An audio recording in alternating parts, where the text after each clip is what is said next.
Good morning students. आज हम करेंगे causes of increasing unemployment in India. कल हमने अनएम्प्लॉयमेंट के बारे में पढ़ा था और इसके टाइप्स पढ़े थे अर्बन और रूरल एरियाज़ में। ठीक है, तो अब कॉजेज पढ़ेंगे कि अनएम्प्लॉयमेंट जो है वो इंडिया में क्यों है, ठीक है, या इंक्रीज क्यों हो रही है। फर्स्ट है ग्रोथ, कि इंडियन इकॉनमीज है, ये जो इंडियन इकॉनमी है वो अंडर डेवलप्ड इकॉनमी है। ठीक है, और इसका जो रेट ऑफ ग्रोथ है, इकोनॉमिक ग्रोथ है, वो बहुत ज़्यादा कम है। ठीक है, और ये जो स्लो ग्रोथ रेट है वो क्या करता है, एम्प्लॉयमेंट जो है, अपॉर्चुनिटी जो है उसमें कम होती है, क्योंकि वहाँ पर जो है, यहाँ पर जो है पॉपुलेशन जो जितनी इंक्रीज हो रही है उस हिसाब से आपकी इकोनॉमिक ग्रोथ जो है वो नहीं हो रही है। तो supply of labour is much more than the available employment opportunity. ठीक है, सेकेंड है आपका रैपिड ग्रोथ ऑफ पॉपुलेशन, कि पॉपुलेशन इतनी ज़्यादा जल्दी तेजी से बढ़ रही है, और ये एक और प्रॉब्लम है अनएम्प्लॉयमेंट की। ठीक है, और मेन कॉज ऑफ अनएम्प्लॉयमेंट जो है वो आपका ग्रोथ ऑफ पॉपुलेशन है। ठीक है, तो इससे पॉपुलेशन जो ज़्यादा होने से जो है हमारी अनएम्प्लॉयमेंट जो है वो और ज़्यादा इंक्रीज हो रही है। नेक्स्ट है एग्रीकल्चर और सीजनल ऑक्यूपेशन। एग्रीकल्चर जो है वो सीजनल ऑक्यूपेशन है। ठीक है, और सीजन के अकॉर्डिंग जो है यहाँ पर फसलें बोई जाती हैं और काटी जाती हैं। तो जब कोई काम नहीं होता है तो जो वर्कर होते हैं वो क्या होते हैं, अनएम्प्लॉयड होते हैं। डिसगाइज अनएम्प्लॉयमेंट जो है वो भी इसी में पाई जाती है। ठीक है, नेक्स्ट है लैक ऑफ इरिगेशन फैसिलिटी। हमारे यहाँ जो है despite of a completion of the 10 years plan, irrigation facilities could be provided only 34% of agriculture areas. ठीक है, इतनी फैसिलिटी होने के बावजूद भी 34% जो है वो इरिगेशन जो है वो हम कर पा रहे हैं। ठीक है, इससे जो है हमारी वन क्रॉप जो है ही ग्रोन हो जाती है एक साल में। तो इससे जो है large part of agriculture land जो है कुछ ऐसे रहता है, और जो काम करने वाले लोग हैं वो भी अनएम्प्लॉयड रहते हैं। ठीक है, joint family system. Joint family system है कि जो है it encourage disguise unemployment. Disguise unemployment होती है बिग फैमिलीज में, लार्ज बिजनेस हैं और बहुत सारे पर्सन जो है वो उसी में जुड़े हुए हैं, अगर कोई काम है चाहे नहीं है उसी के ऊपर डिपेंड रहते हैं। तो डिसगाइज अनएम्प्लॉयमेंट जो है पाई जाती है ज्वाइंट फैमिली में। Decline of cottage and small scale industries.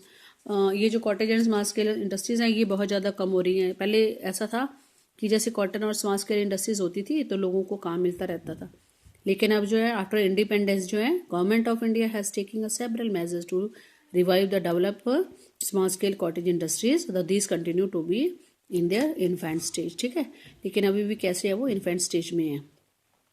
Next है लो सेविंग है ना इन्वेस्टमेंट, कि लोगों की इनकम कम है तो सेविंग कम होगी, सेविंग कम होगी तो इन्वेस्टमेंट कम होगी। ठीक है, अगर इन्वेस्टमेंट में होगी तो लोगों को काम नहीं मिलेगा, तो इस वजह से भी हमारी अनएम्प्लॉयमेंट है। मोबिलिटी ऑफ लेबर, लोग जो है अपनी जगह को छोड़ना नहीं चाहते। ठीक है, अटैचमेंट है उनको अपनी फैमिली से, अपने घर से, अपने जहाँ वो रहते हैं। ठीक है, तो जॉब उनको बाहर मिलती है तो वो क्या करते हैं कि उसको छोड़ना नहीं चाहते हैं उस जगह को। तो ये भी एक कारण है कि आपकी अनएम्प्लॉयमेंट जो है वो इंक्रीज हो रही है। ठीक है, अब इसके सुजेशंस हैं कि क्या सुजेशंस हैं प्रॉब्लम को, आपकी अनएम्प्लॉयमेंट है उसको सॉल्व करने के लिए। इंक्रीज इन प्रोडक्शन, कि प्रोडक्शन में इंक्रीज किया जाए। ठीक है ना, आपकी एम्प्लॉयमेंट जो है वो अपने आप इंक्रीज हो जाएगी अगर हमारे पास प्रोडक्शन जो वो ज़्यादा होता है, एग्रीकल्चर में या इंडस्ट्रियल सेक्टर में, किसी में भी ले लो। ठीक है, अगर एग्रीकल्चर में तभी वहाँ लेबर की जरूरत पड़ेगी, डिमांड लेबर की बढ़ेगी, और आपकी उसमें भी प्रोडक्शन जब आप करते हैं, greater the production greater is the demand of labour. ठीक है, नेक्स्ट है इंक्रीज इन प्रोडक्टिविटी। तो demand for labour is directly related to the productivity of labour. अब लेबर की डिमांड है तो ये डायरेक्टली रिलेटेड है किससे, प्रोडक्टिविटी ऑफ लेबर से।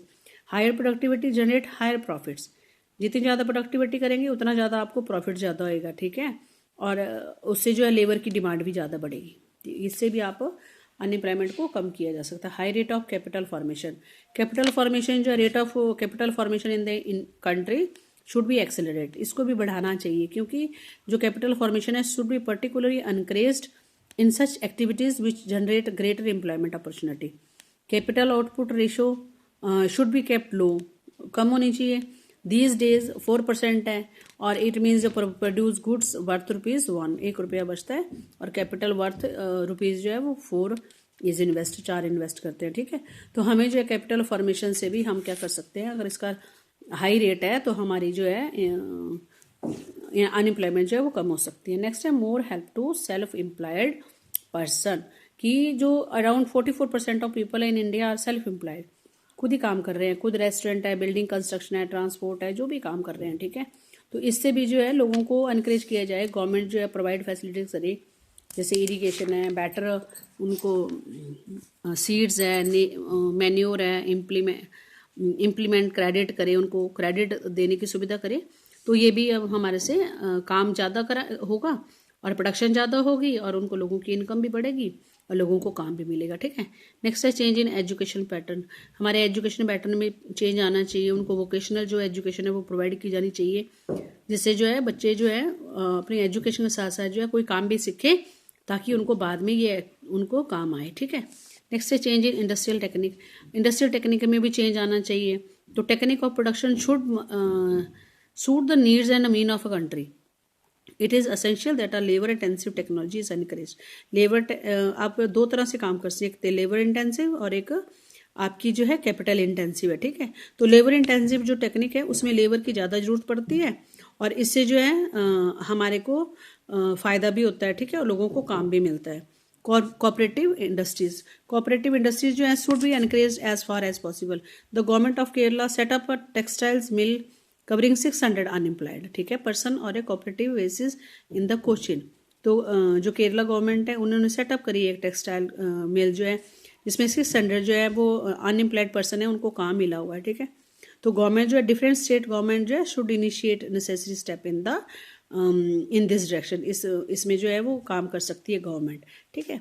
नेक्स्ट है more importance to employment program in plans, कि under plan such program should be given more importance as to raise the level of employment.